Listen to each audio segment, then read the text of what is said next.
Light on the wabash, how I long for my Indiana home.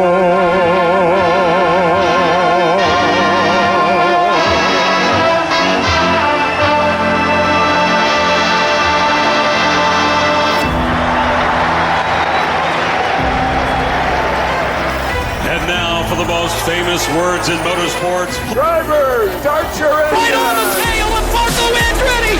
Can a teenager win in Indianapolis? Here's the finish. Sam Horton Jr. makes the pass. He'll win it. Sam Horton Jr. It's not a tour de force. It's a tour de pin. I don't know what it is. Danny Sullivan gets him. Danny Sullivan gets him down. No, he's swirling. No, he's spinning. Danny Sullivan spins. But he goes around twice and gathers it in. Absolutely incredible. Danny Sullivan headed for victory lane in Indianapolis. Clark twin checkered flag in the air. It's a battle at the start-finish line, and Joseph Newgarden will win the Indianapolis 500-mile race. Davey Hamilton, he finally gets the buggy off him, but the pass makes it stick. Joseph Newgarden goes back-to-back, wins the 108th running of the Indianapolis 500-mile race.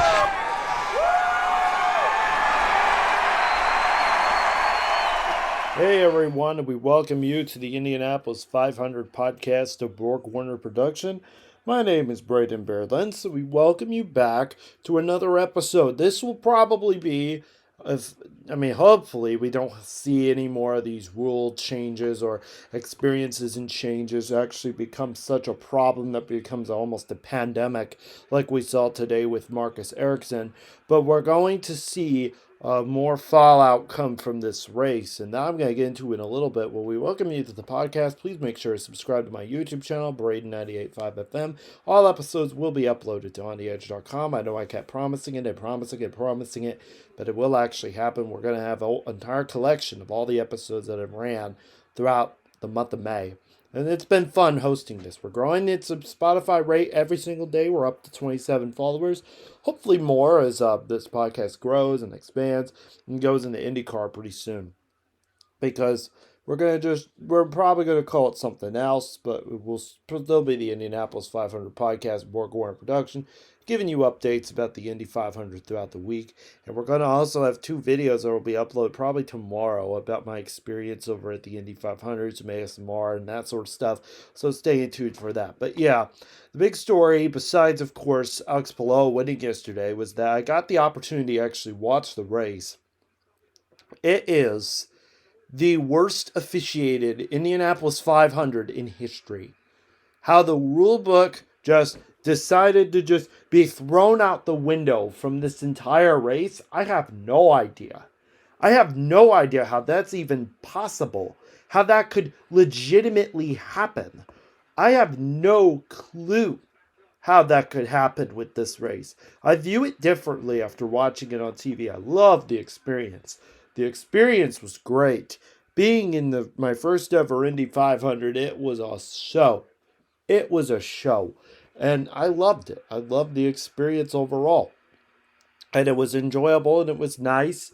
But, at the same time, it was also very stressful. Dealing with the hotel, dealing with the contest. And we're hoping that we can make, for me and my family, a better experience for it next year, contest-wise. But like I said, having to walk 45 minutes away from my hotel, my goodness, it was just crazy. It was crazy. The cost of everything is nuts. And we basically ate out at places like Freddy's and what would many call Burger Chef. There was a Hardee's near our area, and that was fun. But we enjoyed ourselves. That's all I can say. Got passes and enjoyed ourselves with general admission tickets sitting near turn 1. And it was one of those experiences I will probably never forget, because it was just being there and officially saying that I went to the Indy 500 feels so special now. I feel like I'm a part of a fraternity, and that feels really good to say. But the race itself, I don't know if many of you heard, but Marcus Ericsson will now be dropping his second place position due to malfunctions, and there were 2 other cars that will also be dropping their positions almost to second and third, from second and third all the way down to 31st.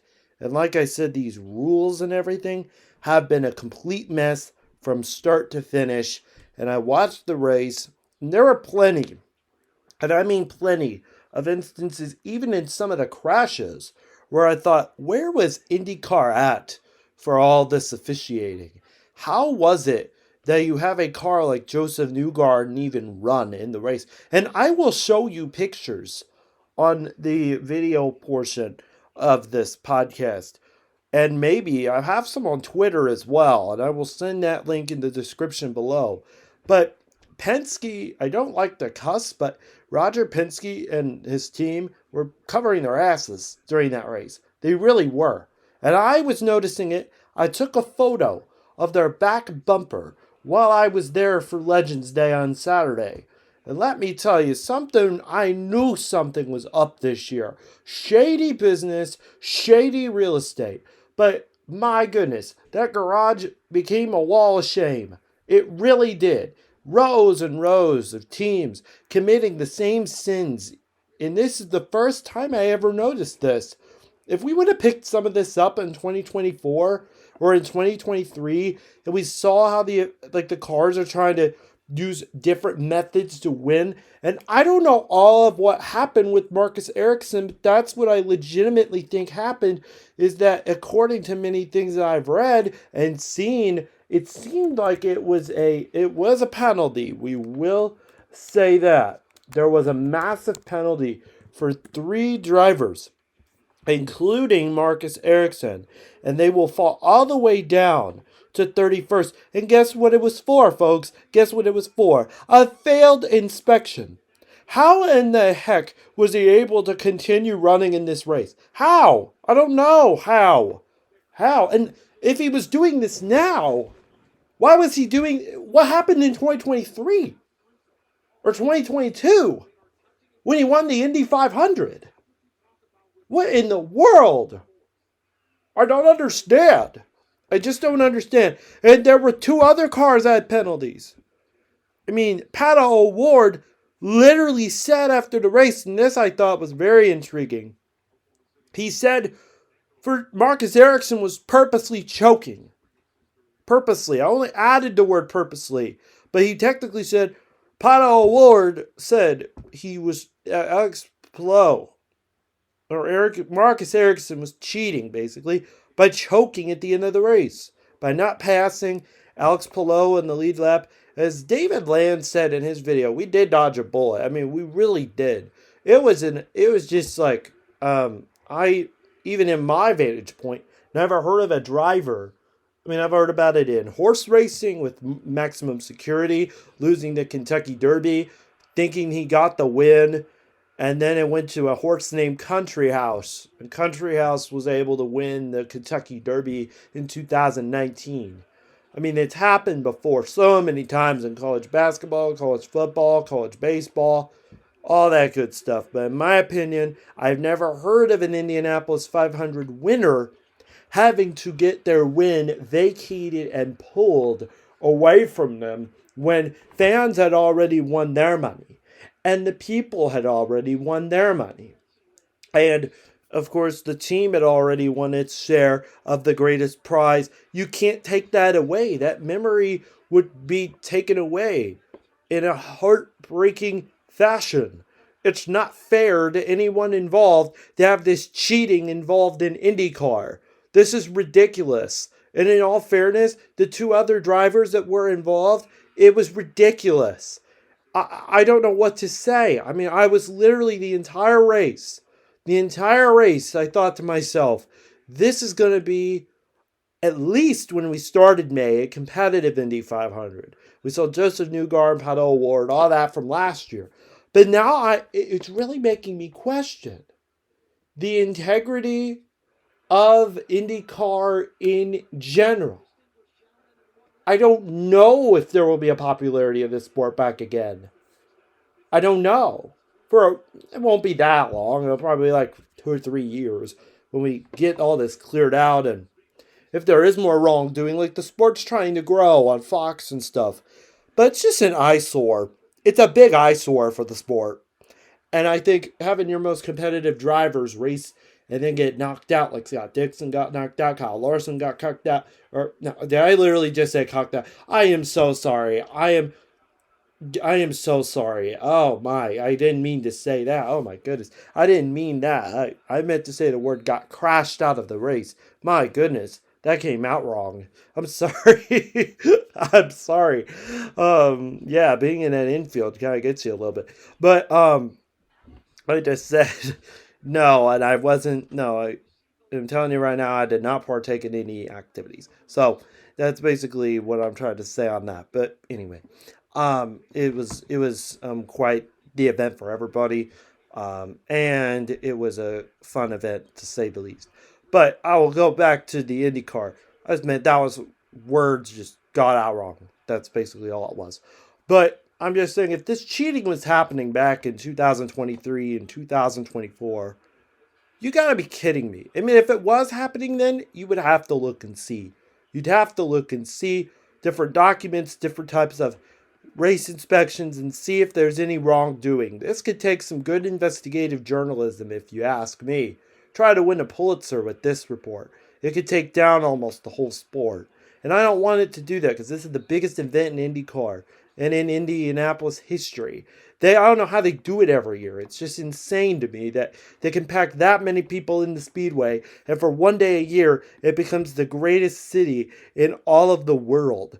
But for Marcus Ericsson to basically fail an inspection, I don't know how they didn't notice it before the race. I didn't know how they noticed it after. If he failed it, he should have been penalized and had a DNF or something. There were other vehicles involved in this whole thing. It was such a mess. And the rule book sucks in IndyCar. It sucks for this race. It was bad at all levels. It's gonna reach a decline, and I hope it doesn't. I just hope it doesn't, because it's just a fun race. It's the greatest show, and next year will mark the 260th birthday of the United States of America. So what does that do to auto racing? What does that do for the longevity of rules? NASCAR already has a good rule system, but it's IndyCar that needs to get their head out of themselves and try to help each other and try to actually fix the rules of these sports. There should never have been that many cautions. And that's another thing. We're going to get into that. But I'm also, tomorrow we'll get more into detail about the Indy 500 post-race dinner that happened. And it's happening right now as we speak, which is why I'm actually not going to talk about it for this episode. But one of the things I'll tell you is that Kyle Larson was joking around a lot. And I think they were joking around a lot about Alex Palou throughout the dinner. And that's broadcasted on Fox Sports 1 right now, I think. Whether it's that or if it's over, well, we're not for sure. But I believe if it was over, then we'll start talking more about other things. But this is an eyesore for the whole sport. Seeing this officiating go down the tube the way it did. And it was pretty bad. It was bad. I couldn't even wrap my head around all that. But yeah, it was just insane. And I absolutely loved the action of this race. But sorry. I was trying to look up this whole deal. Kyle Larson is actually made an announcement, and I might actually post the audio here in just a bit. So I might actually do it now, actually. Here we go. Yeah, it's been a bit emotional, I feel like, just with weather, and then this year was pretty hectic with a lot of challenges, me crashing multiple times now. But overall, my experience was amazing, and I wouldn't trade it for anything. I just really love the Speedway. I love the event. The atmosphere is incredible. What Roger and everybody, Penske have done to the facility and the series and the event is just amazing, and I love it, and I'm sure if I don't get to do it again next year, I'm going to have massive FOMO, watching on TV, so, hopefully someday I would love to run the Indy 500 again and just solely, focus on that and get to, soak up all the atmosphere, within just the Indy 500, so, you don't want to leave on the hook, as Marco said too, so, hopefully it's in my cards again someday in the future. So yeah, Kyle Larson having fun over at the dinner. It was a good experience. It was a pretty good experience for everybody, and at least I got the opportunity to actually say that, hey, I went to the Indianapolis 500. I got something to actually talk about.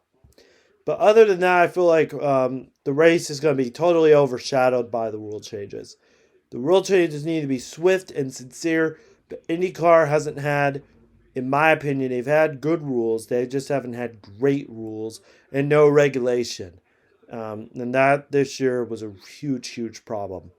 Other than that, getting away from that sort of stuff with Marcus Ericsson, hopefully this can take a little digging and they can find something about this, because this is just virtually ridiculous that this stuff had to happen. Alex Palou ran a good race. Kyle Larson should have not wrecked on turn 1. It was crazy. And, yeah, I really think... Oh, yeah, was there something else I wanted to talk about? Yeah, I think there was something else I wanted to talk about. Basically, the Indy 500 was a show. And there were some incidents. Oh, I know what I wanted to talk about now. I wanted to talk about how the racetrack was, and another rule that IndyCar had, and then we'll get into Tom Brady for our last segment. But Tom Brady is extensive. We booed him. Yeah, we booed Tom Brady.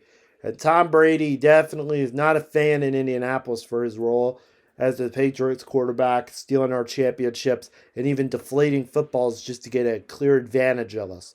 But that's for another day, and that's for another podcast.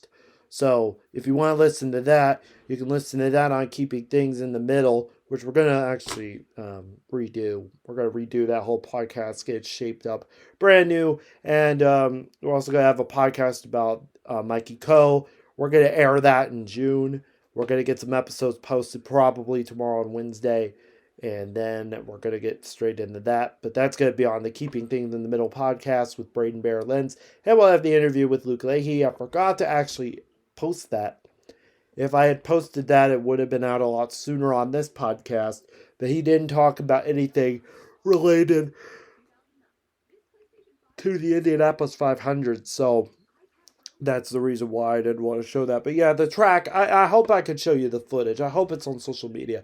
But they even tried to do everything they possibly could to keep the track dry. Or so we thought after I saw a incident with Stingray Robb, who invited us to the race this year. His team invited us to the race this year. I was glad about that. But it was kind of karma of how the whole family was treating us that day. His car had turned into the wall and then actually barreled through like a bunch of water. They didn't even clean out the tire barracks. So everything in the track was still very wet, very damp. But in a video I shot, or even saw on the track, the safety protection gear men were outside on the track, basically doing the bare minimum to try and dry that track off after there. And get this, it was just sprinkles. It wasn't like there was a lot of rain. It was sprinkles. And they still couldn't get that right. They still couldn't get the racing correct. And the drivers were slipping and sliding and not riding the vehicles very well. And it did not. That's what I said. This whole race in some ways was an eyesore to the sport of IndyCar.